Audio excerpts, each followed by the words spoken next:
Less than a week after we first told you about the overwhelming number of dogs at the Valencia County Animal Shelter, nearly 20 new dogs have been dropped off from a single home. But once again, an outside group comes to the rescue. News 13's Madeline Schmidt is here with that story. Well, Dean, last time it was the Humane Society of Southern Arizona that drove 6 hours to rescue the dogs. This time it was a New Mexico group. Just when things were looking up for the overcrowded Valencia County Animal Shelter. Yesterday morning we had a man bring in 17 terrier chihuahuas from the Meadow Lake area. This just days after a Tucson group spared more than 25 dogs from death. Being here 8 years, it seems like I've seen it all, and you realize you haven't even come close.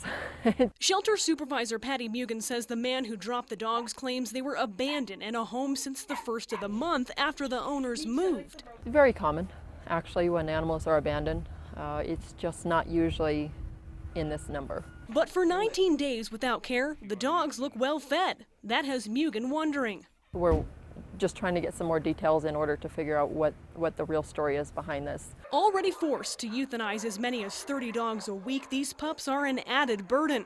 But once again, animal lovers prevailed. Of course, my wonderful volunteers all volunteered to take a dog. This afternoon, Lapdog Rescue New Mexico volunteers scooped up the dogs. This is a pretty big haul all at once. Yes.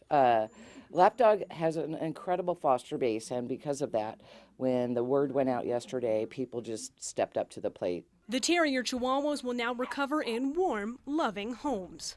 I can't say what would motivate someone to leave behind 17 animals that can't care for themselves. Pretty disturbing, actually.